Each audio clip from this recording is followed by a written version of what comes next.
Stiamo per provare una nuova barca, l'Azimut S7. We are going to try out a new boat, the Azimut S7, and also a new concept, that of building boats using mostly carbon fibre. Constructing a large carbon hull is a very complex operation. It requires a huge structure, not only for building the hull, but also for an oven to heat it at the right temperature and humidity. This is the secret for a solid yet light construction.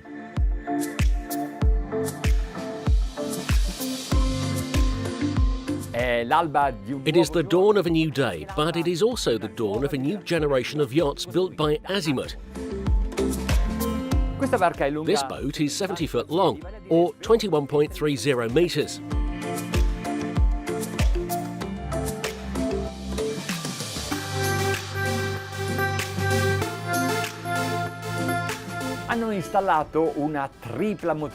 They have installed Volvo Penta triple motorisation 3 engines with IPS propulsion, and each diesel is 800 horsepower, for a total of 2,400 horsepower. It is not the first time that Azimut has employed a triple engine system. It has already done so on the 55S and then the 77S, and the two boats have shown amazing performances, not only in terms of speed, but also efficiency. And now it's the S7's turn, and our turn to see the results that these 3 engines can achieve on this hull.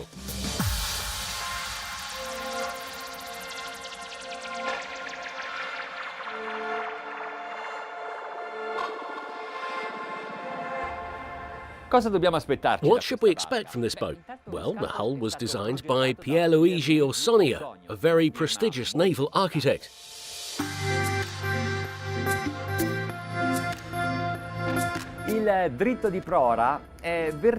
The stem is vertical only at the top, but below there is a very elongated curve, decisively sporty.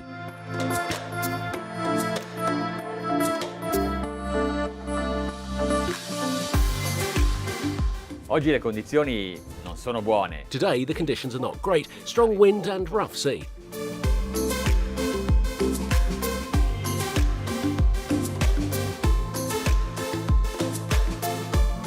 How do you pilot a boat with 3 engines and only 2 engine controls? You should know that when you operate the left throttle, it engages the left engine. When you operate the right throttle, the right engine engages.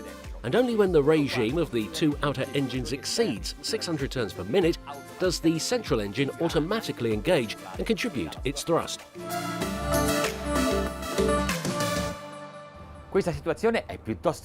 This situation is quite interesting. The conditions are not ideal. We are travelling at 15 knots in total relaxation. The boat does not slam. It is very sweet, very silent. But now, let's give it a little gas.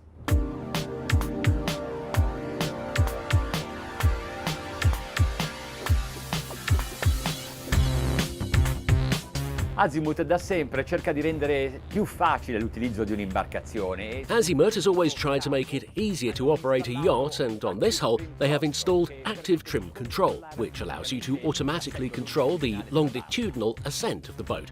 You only have to control the gas.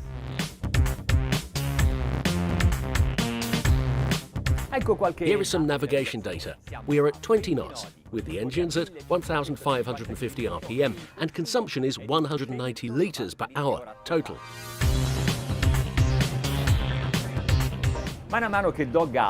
Little by little I give more gas. The angle of trim, that is, the angle in which the boat runs over the water, increases, slightly lifting the bow. This also serves to increase the propulsion efficiency. We try to offer the boat's prow to the waves, since they are rising here and I'm increasing speed. We have reached 25 knots, 1,750 RPM. Consumption has not increased very much. We are at 240 litres per hour, so we are still under 10 litres per mile.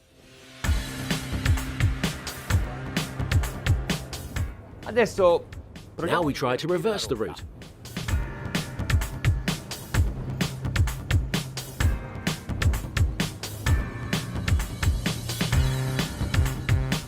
The response at the helm is always prompt with the IPS.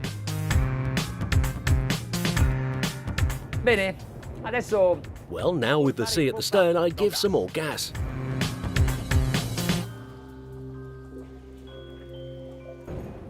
Oh, sto leggendo 36, 30. Oh, I'm reading a speed of 36, 37 knots. Well, there's no doubt about the performance of this propulsion system.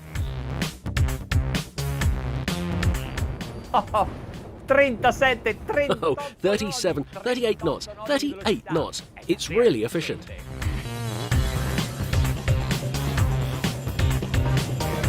Il concetto di sportività di una barca è anche questo. The concept of sportsmanship of a boat is also this, feeling smaller than you are when at the helm, so you can control it. Well, great.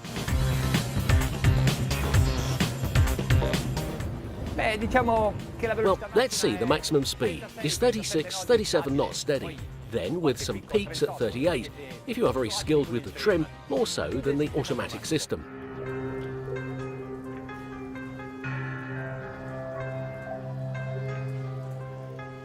Now let's look for a harbour, where it will be a bit more calm. We'll take a look at the exterior, and then at the interior.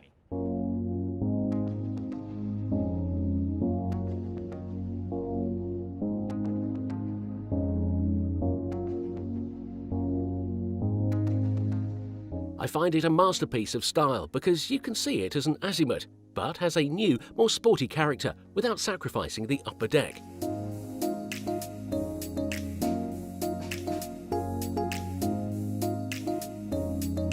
We like beautiful boats, but we have to ask ourselves, over all else, how well they sell and how stable they are.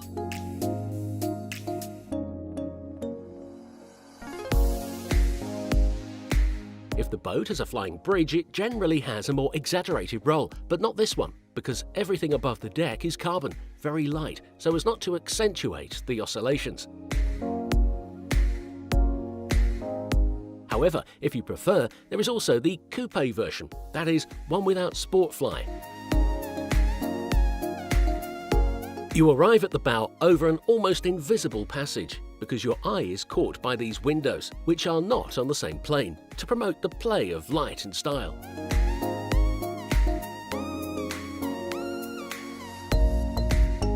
The vertex is the sun deck and the sofa with a canopy.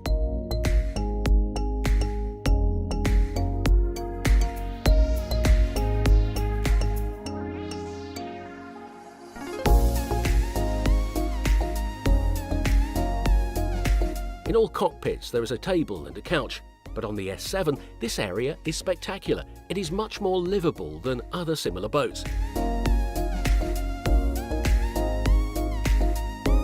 Look at the simplicity, but also the perfection of this kitchenette. The exterior living area has been given continuity with an interior living area with a sofa and two tables that rise, join and form a dining table.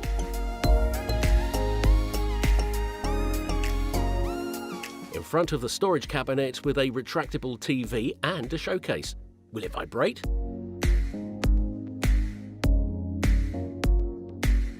To cook, we move towards the bow, next to the command post. Above the kitchen, only open air.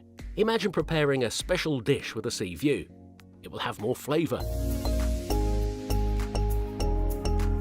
The countertop is made of a precious dark Emperador marble. We will never be the owners of this yacht, but we are the first to enter the owner's cabin.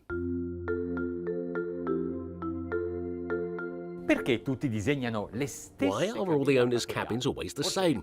Maybe because the designers have no imagination, or maybe because they don't have all this space available to them. Look at what they have created. A tower that contains the television and hides the wash basin. Behind it is the bathroom.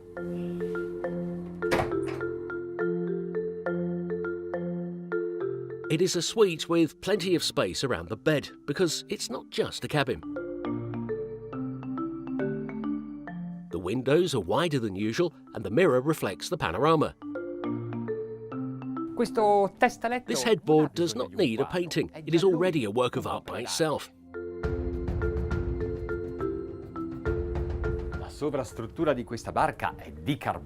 The superstructure of this boat is made of carbon, but that's not all.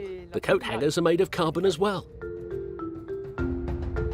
Where do guests stay? In a double cabin on the bow with its own bathroom.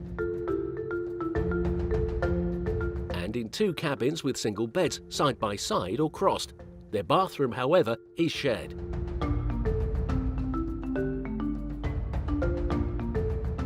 Lo stile dell'architetto che ha disegnato questa barca è davvero speciale. The style of the architect who designed the interior of this boat is really special. He is Francesco Guida, and he has managed to perfect even a simple guest cabin, Thai wood alternating with fiberglass and dark lacquered oak. On the opposite side, a perfect symmetry, or so it looks, but in fact this is a storage case. The lighting and air conditioning are hidden.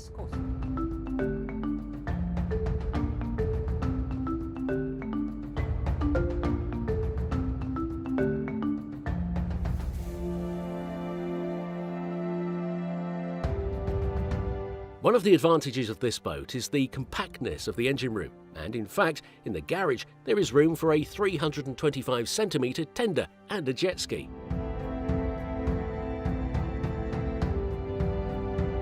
L'Azimut S7 è stato progettato e Azimut realizzato S7 has been designed and manufactured to the highest industry standards and is approved to CE Category A, the highest, an attribute that completes the list of its qualities.